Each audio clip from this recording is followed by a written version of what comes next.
The alien princess froze as the silent watcher waited. He stared straight at her Princess Vela of the Korath. Imperium had never been afraid of anything in her life until this very moment. She stood in the middle of a human observation deck, wrapped in the most advanced cloaking technology her species had ever created. The device bent light around her body and erased her heat signature and masked every trace of her presence. No species in the known galaxy had ever detected a Korath stealth field. Not the Vrix with their heat vision. Not the Mendari with their sonar. Not even the ancient Kelvori who claimed to see through dimensions. Yet this human male was staring directly at her. He sat alone on a metal bench near the wide viewport that overlooked the planet below. His uniform marked him as station security, and his face carried the calm expression of someone who had seen many strange things. He was not young but not old either, with black hair cut short and eyes that seemed to notice everything. Vela took one careful step backward. His eyes followed her movement perfectly. Her 4 hearts began to beat faster. This was impossible. She had walked through the entire station today without anyone sensing her presence.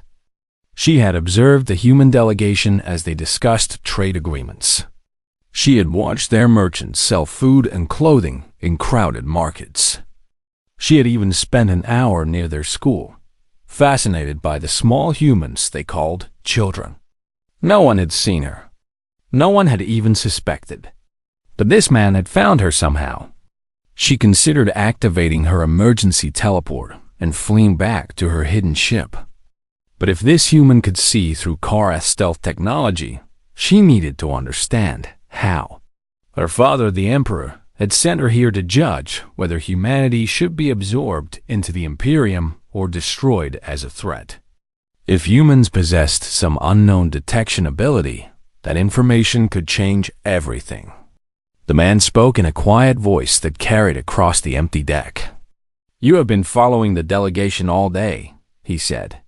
"Want to tell me why?" Vela remained frozen for another long moment. Then she made her decision. She reached up and touched the control panel on her wrist, and the cloaking field dissolved around her. The human showed no surprise at her appearance. She stood nearly 7 feet tall, with pale blue skin that seemed to glow faintly in the station lights. 4 violet eyes blinked at him from a face that most species found beautiful in a cold and distant way. Her clothing was simple but clearly expensive, made from fabrics that did not exist on any human world. "How did you see me?" she demanded. The man tilted his head slightly. "I am Security Officer Kang Do-yun," he said, "and I have been watching you since you entered the market district this morning." "That is not possible. You left footprints in the dust near the water recycling station," he explained calmly. "The air moved strangely around you when you passed through crowded areas. Your shadow did not match the angle of the lights.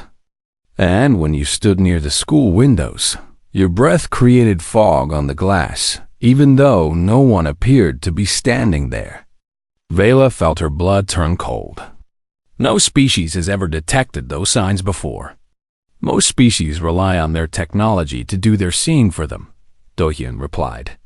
Humans learned to hunt long before we had machines. We chased animals across open plains for days until they collapsed from exhaustion. We tracked prey through forests by noticing bent grass and disturbed leaves. We survived by paying attention to things that did not belong. He stood up slowly, keeping his hands visible at his sides. "Your technology is impressive, but you cannot hide from instinct." Vela studied him with all 4 of her eyes. She had read reports about humanity before coming here. They were a young species from a harsh world. Their bodies were fragile compared to many races, and their technology was centuries behind the Imperium. The Korath Council had dismissed them as insignificant. But standing here now, Vela began to wonder if those reports had missed something important. "Why did you not alert your security forces?" she asked. "Why approach me alone?" Because you spent an hour watching our children through the school window, Do-hyun said. You did not try to enter. You did not scan them or record them. You just watched. That made me curious about what you wanted. Vela hesitated before answering. She had not expected this human to be so observant in his thinking as well as his seeing. The Korath do not have children the way you do, she admitted. Our young are grown in genetic chambers and raised by automated systems. We do not have families in your sense of the word. I found your small ones fascinating. They are so fragile and helpless, yet you protect them with such intensity. Something shifted in Do-hyun's expression. It was subtle, just a slight tightening around his eyes, but Vela noticed it. Humans protect their young above all else, he said quietly. There is nothing we will not do for our children. Nothing. Before Vela could respond, a harsh alarm began to blare throughout the station. Red emergency lights flashed along the walls, and a mechanical voice announced a security breach in the outer ring. Do-hyun pulled a communication device from his belt and listened to the rapid chatter of voices. His calm expression hardened into something dangerous. Raiders, he said. Rick's raiders have breached the cargo bay. They are moving toward the residential sector. The residential sector? Vela repeated. Do-hyun was already moving toward the door. He paused just long enough to look back at her with eyes that had become cold and focused. That is where the families live, he said. That is where the children are. Then he was gone, running toward danger instead of away from it. Vela stood alone on the observation deck as the alarm screamed around her. She had come here to judge humanity. She had expected to find a weak species that would fall easily under Korath control. Instead, she had found a man who saw through invisibility and ran toward enemies who threatened the young. She made her decision in an instant and followed him into the chaos. The alien princess froze as the silent watcher waited. He stared straight at her Vela, caught up to Do-hyun in the main corridor that connected the station's outer ring to its central hub. He moved with purpose, checking his weapon as he ran, and he did not seem surprised when she appeared beside him. You are fast for someone so tall, he said without breaking stride. The Korath were hunters once, long ago, Vela replied. Before we built our empire with machines and genetic science. Who are these Rick's raiders? Scavengers, slavers. They attack frontier stations and take whatever they can sell. Do-hyun's voice carried a hard edge. They target places with children because young ones bring high prices in the dark markets. Vela felt something twist in her chest. She had studied many species during her education, but she had never understood cruelty like this. They steal children to sell them? Some species see the young as products instead of people, Do-hyun said grimly. The Ricks are the worst of them. They hit fast, grab whoever they can, and disappear before reinforcements arrive. They reached a security station where 3 other officers were gathering weapons and armor. The team looked up as Do-hyun entered, and their eyes went wide when they saw Vela behind him. Sir, what is that? One of them asked. She is a guest who wants to help, Do-hyun said simply. We do not have time for questions. What is our situation? A young woman with short brown hair pulled up a holographic display of the station. 12 Ricks confirmed. They cut through the cargo bay doors and killed the 2 guards there. They are moving through maintenance tunnels toward residential Block 7. Block 7, another officer whispered. That is where the school is. Do-hyun studied the map with sharp eyes. How many security personnel can we gather? Including us? 6 total. The rest are dealing with a fire the raiders started in the power station. It was a distraction. Vela did the math quickly. 6 humans against 12 Ricks. The Ricks were large and brutal, covered in thick scales and armed with plasma weapons. This was not a battle the humans could win. You are outnumbered 2 to 1, she said. The logical choice would be to wait for reinforcements from the planet's surface. Do-hyun shook his head. Reinforcements will take 40 minutes to arrive. The Vrix will reach the school in 10. We do not wait. You could be killed. Then we die between them and the children, Do-hyun said.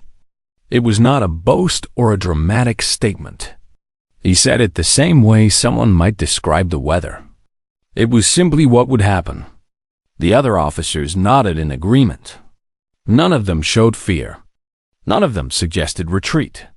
They checked their weapons and prepared to face an enemy that outnumbered them. Vela had seen many things in her travels across the galaxy. She had watched the great Karath war fleets burn enemy worlds. She had witnessed the fall of civilizations and the rise of empires. But she had never seen anything quite like this quiet determination in the face of certain defeat. I will help, she said. Do-hyun looked at her. You have combat training? I am a princess of the Imperium. I have trained in warfare since I could walk. And I still have my cloaking device. For the first time, something like approval flickered in Do-hyun's eyes. Good. You can get the children out while we hold the raiders back. There are maintenance tunnels behind the school that lead to the emergency shelters. The Vrix do not know about them. You want me to protect the children while you fight? I want you to save them while we buy you time. The team moved out, running through corridors that grew more chaotic as they approached the residential sector. Civilians were fleeing in the opposite direction, their faces twisted with fear. Some carried small children in their arms.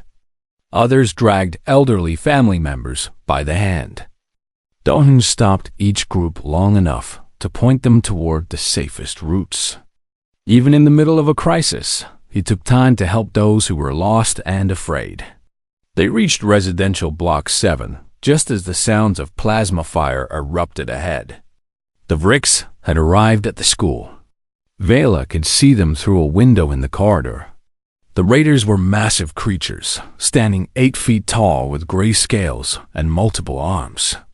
They carried weapons that glowed with deadly energy, and they moved with the confidence of predators who had never known true resistance.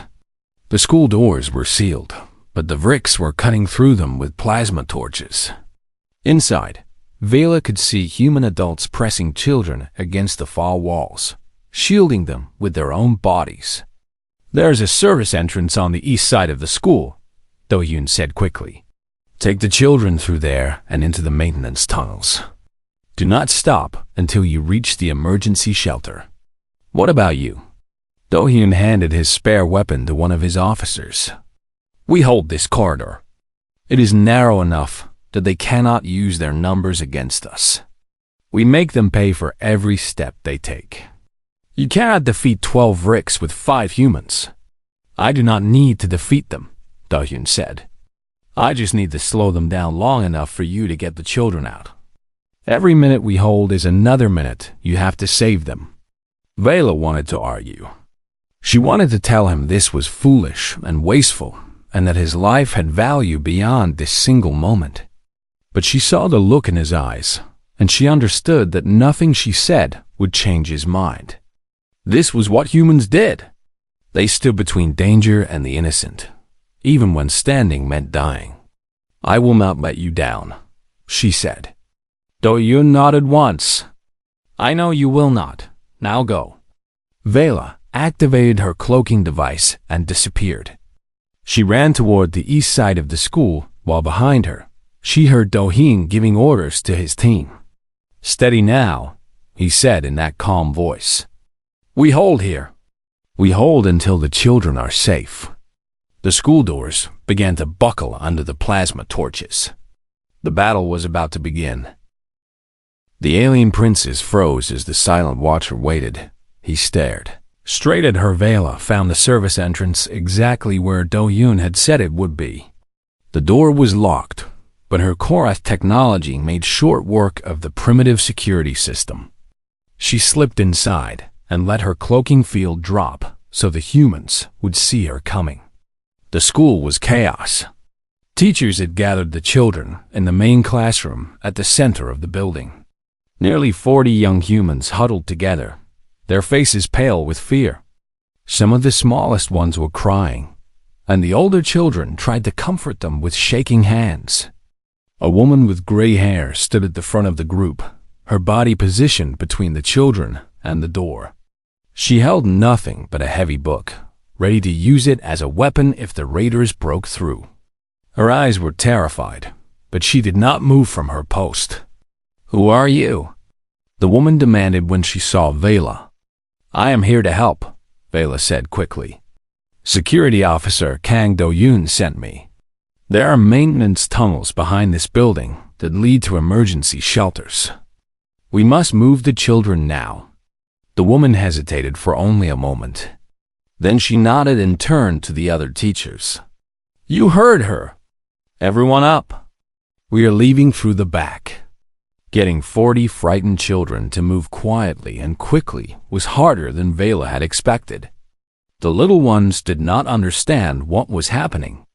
They asked questions and cried for their parents and stumbled over their own feet. The teachers did their best, but fear made everything slower. Vela found herself lifting a small girl who had frozen in terror. The child could not have been more than 5 or 6 years old, with dark hair tied in 2 small bundles and tears streaming down her round cheeks. "I want my mama," the girl whimpered. "We will find her," Vela said, surprising herself with the gentleness in her own voice. "But first we must get somewhere safe. Can you be brave for me?" The girl looked up at Vela with wide eyes. "You look different. I am from very far away. Are you scared too?" Vela considered lying, but something about the child's honest gaze made her tell the truth. "Yes, I am scared too. But being scared does not mean we stop moving. It means we hold on tighter and keep going." The girl wrapped her small arms around Vela's neck. "Okay, I will be brave with you." They reached the back exit just as the terrible sounds of combat erupted from the front of the school. Plasma fire screamed through the air, and Vela heard the deep roars of the bricks mixed with the sharp crack of human weapons. Do-yoon and his team had engaged the enemy. The gray-haired teacher opened the maintenance tunnel entrance, and children began flooding through. It was dark inside, but emergency lights flickered to life as they moved, guiding them toward safety. Vela stayed at the back of the group, the small girl still clinging to her. She kept looking over her shoulder, listening to the battle that raged behind them. The sounds were wrong. There was too much bricks weapons fire and not enough human response. The battle should have been more even if all 5 security officers were fighting. But Vela could only hear 2 or 3 human weapons returning fire. Some of them had already fallen. "Keep moving," she urged the teachers.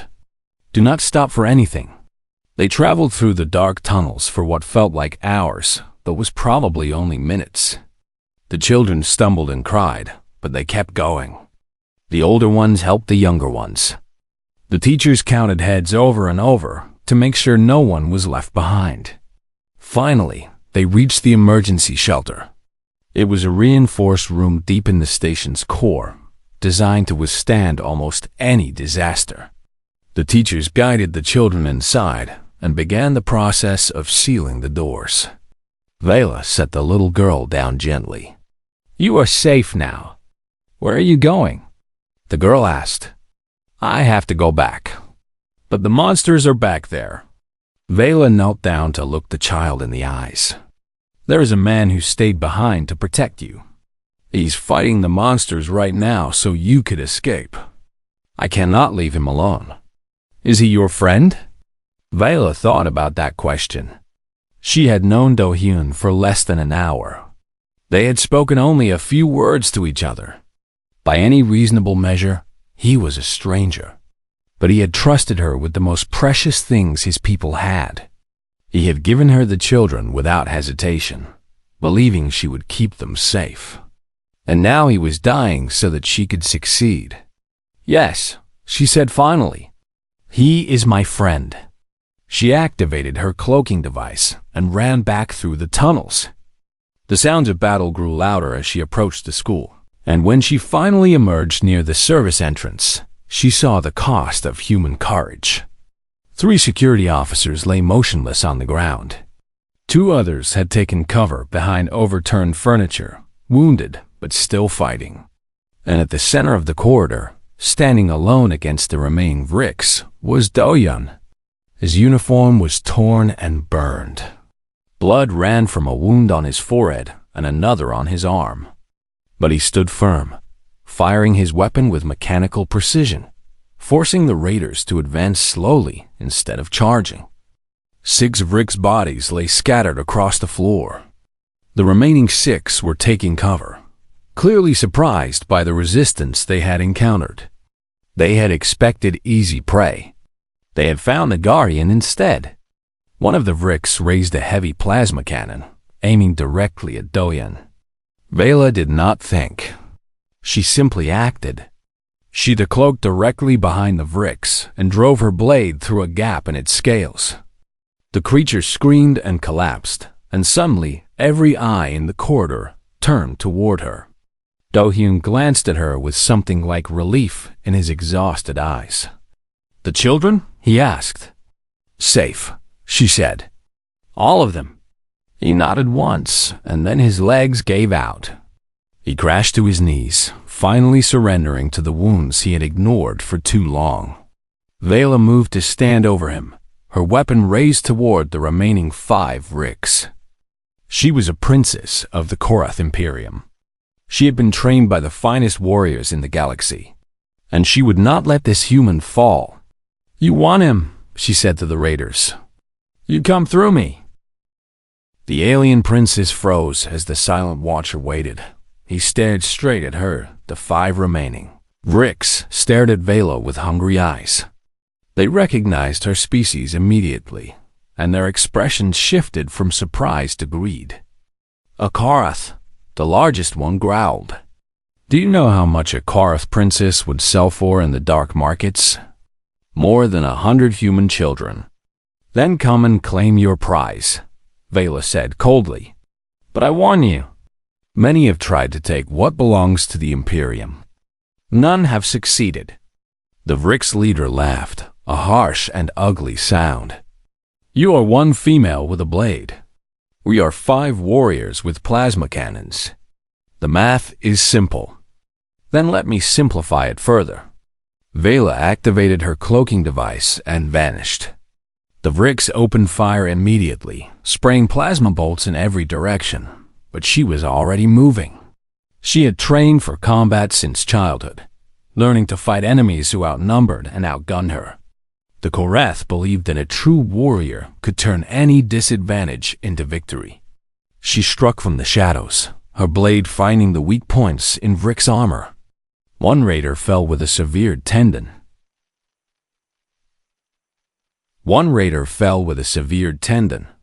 Another screamed as her weapon pierced the soft flesh beneath his arm. She moved like water, flowing around their desperate attacks, using their confusion against them. But she was not invincible. A lucky shot grazed her shoulder, and the pain broke her concentration. Her cloaking device flickered and died, and suddenly she was visible again. The 3 remaining Vrix turned their weapons toward her. Then Do-Hyun was there. He had crawled to where a fallen officer's weapon lay and picked it up with bloody hands. He could barely stand, but he placed himself between Vela and the raiders, just as he had placed himself between them and the children. "Still alive?" The Vrix leader snarled. "Still standing," Do-Hyun replied. His voice was weak but steady. "And still between you and anyone you want to hurt." The Vrix raised his weapon. "Then die standing." The plasma bolt never reached its target. Station security reinforcements poured into the corridor from both ends.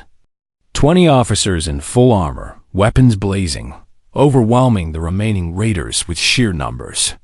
The Vrix fought back, but they were outnumbered now, and they knew it. In less than a minute, it was over.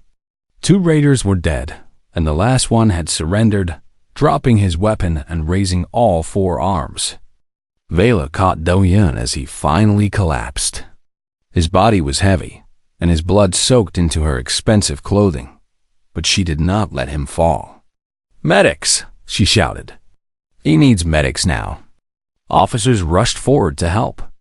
They took Do-Yun from her arms and placed him on a stretcher. Medical personnel surrounded him, speaking in rapid technical language that Vela did not fully understand. "Is he going to live?" she demanded. One of the medics looked up at her. "He has lost a lot of blood, and he has plasma burns on his chest and arms. But he is strong. We will do everything we can." They carried him away, and Vela stood alone in the corridor surrounded by bodies and destruction. The other security officers stared at her with a mixture of gratitude and confusion. They did not know who she was or why she had helped them. A woman with commander's insignia approached her. "I am Commander Park Jisoo. You fought beside my people. You saved our children. Who are you?" Vela considered lying. She considered giving a false name and disappearing back to her ship. Her mission was supposed to be secret. No one was supposed to know that a Korath princess had visited human space. But she thought about Do-Yun standing alone against 12 enemies. She thought about the teachers shielding children with their own bodies. She thought about the little girl who had promised to be brave. These people had shown her their truth. They deserved hers. "I am Princess Vela of the Korath Imperium," she said. "I came here to judge your species. My father, the Emperor, is deciding whether humanity should be absorbed into our territory or destroyed as a potential threat." The commander's eyes went wide. "And what will you tell him?" "I will tell him that I have seen what humans are made of. I will tell him about a security officer who saw through invisibility because his instincts were sharper than any technology. I will tell him about a man who held a corridor alone so that children could escape. I will tell him that humanity protects its young with a ferocity that the Imperium cannot match." Commander Park studied her face. "Does that mean peace?" "It means that my father will not risk war with your kind. The Korath conquer species that are weak. We ally with species that are strong. Today you have shown me that humanity is strong in ways we never imagined." The commander nodded slowly. "Then we owe Officer Kang more than his salary." "You owe him everything," Vela said quietly. "He was willing to give his life. Not for glory or reward. Just because children were in danger. I have traveled across the galaxy, and I have never seen anything so beautiful or so terrible." She looked toward the medical bay where they had taken Do-Yun. "May I see him when he wakes?" "You can stay as long as you want," Commander Park said. "After what you did today, you are welcome on this station forever." Vela nodded and began walking toward the medical bay. Behind her, the security officers started the grim work of cleaning up the battle. They moved the bodies and patched the walls and tried to restore order to the chaos. But Vela knew that nothing would be the same after today. Not for this station, not for humanity, and not for herself. She had come here to judge. Instead, she had been judged. And she had learned that courage was not the absence of fear. It was standing firm when everything inside you screamed to run. The alien princess froze as the silent watcher waited. He stared straight at her. 3 days passed before Do-Yun finally woke. Vela had spent most of that time in the medical bay, watching the human machines work to repair his damaged body. The doctors had replaced his lost blood and healed his plasma burns and knitted his torn flesh back together. They told her he would recover fully, but that he needed rest. She had stayed anyway. She told herself it was because she needed to complete her assessment of humanity. She told herself it was because leaving before he woke would be rude. But the truth was simpler than that. She did not want him to wake up alone. When his eyes finally opened, she was sitting in a chair beside his bed, reading through reports on a holographic display. You are still here, he said. His voice was rough from days without use. Vela set aside her display. You are observant as always. How long? 3 days. Your doctors say you will make a full recovery. They also say you should have died at least twice during the battle. Do-hyun shifted slightly and winced. The children? All safe. Every single one of them. The teachers are calling you a hero. Commander Park has recommended you for the highest honor the colony can give. I was just doing my job. Vela shook her head. You were doing far more than that. You stood alone against 12 Rix Raiders. You killed 6 of them and held the rest long enough for reinforcements to arrive. You took wounds that should have stopped you 10 times over, and you kept fighting. That is not just doing a job. That is something more. Do-hyun was quiet for a moment. Then he looked at her with those sharp eyes that had seen through her cloaking device. You came back. You got the children to safety, but then you came back to fight beside me. Why? Because I could not leave you alone. Viola answered. Because you trusted me with your children, and that trust meant something. Because I watched you prepare to die without hesitation, and I realized I wanted to be worthy of standing beside someone like that. You saved my life. You saved 40 children. I think my debt is still larger. They sat in comfortable silence for a while. Outside the window, the planet turned slowly beneath them, blue and green and full of life. The station hummed with the sounds of repair and recovery. I should tell you the truth, Vela said finally, about who I am and why I came here. I know who you are, Do-hyun replied. Commander Park told me. Princess of the Korath Imperium. Sent to judge whether humanity should be conquered or destroyed. Vela felt shame heat her cheeks. I suppose that sounds rather terrible when stated so plainly.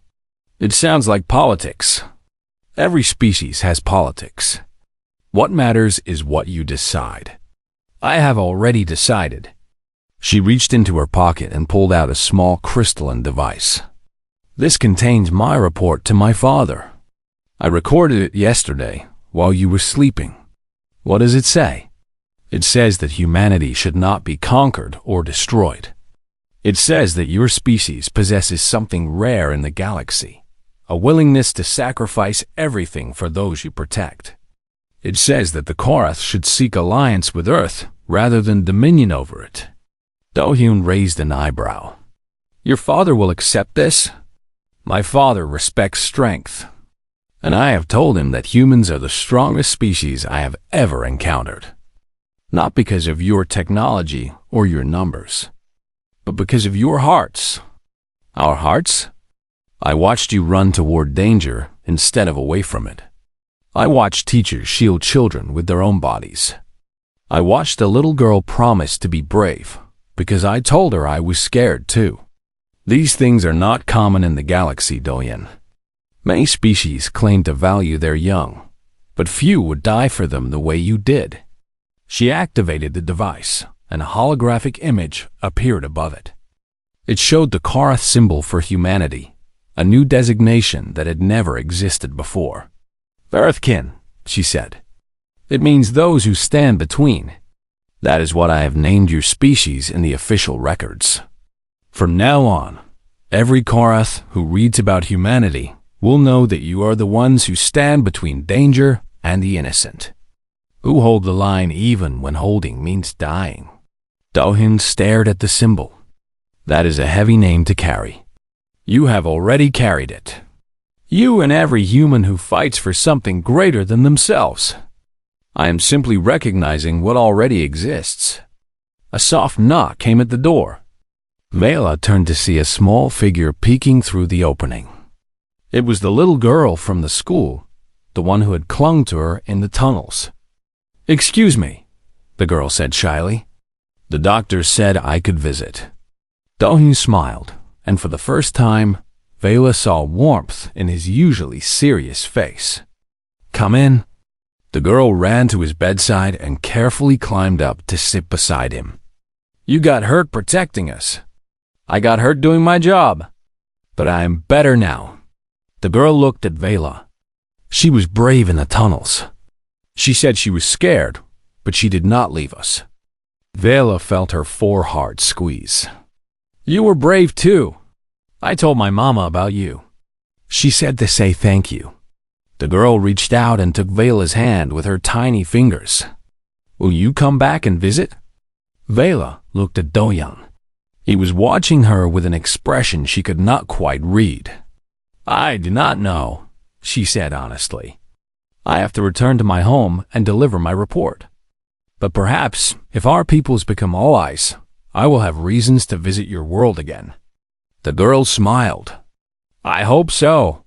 You see us like Officer Kang does. You see things other people miss." Vela blinked in surprise. "What do you mean?" "Most grown-ups look, but they do not see." "You see." Dohyun laughed softly. "Out of the mouths of children." Vela stood and gathered her things. It was time to leave. Her ship was waiting, and her father needed her report. But she paused at the door and looked back at the human man and the little girl sitting together. "Thank you," she said, "for showing me what humanity truly is." Dohyun nodded. "Thank you for standing with us, for seeing us." Vela smiled, a rare expression on her usually composed face. "That is what we do now. We see each other." She left the medical bay and made her way to her hidden ship. Within the hour, she was leaving human space, carrying a report that would change the relationship between their species forever. And in the galactic records, a new entry was added to the file on humanity. Species designation: Vareth-kin, those who stand between. Assessment: allies of the Korath Imperium. Special note: approach with respect and caution. They see what others cannot, and they will die before they let harm come to those they protect. They are the silent watchers, and they are always watching.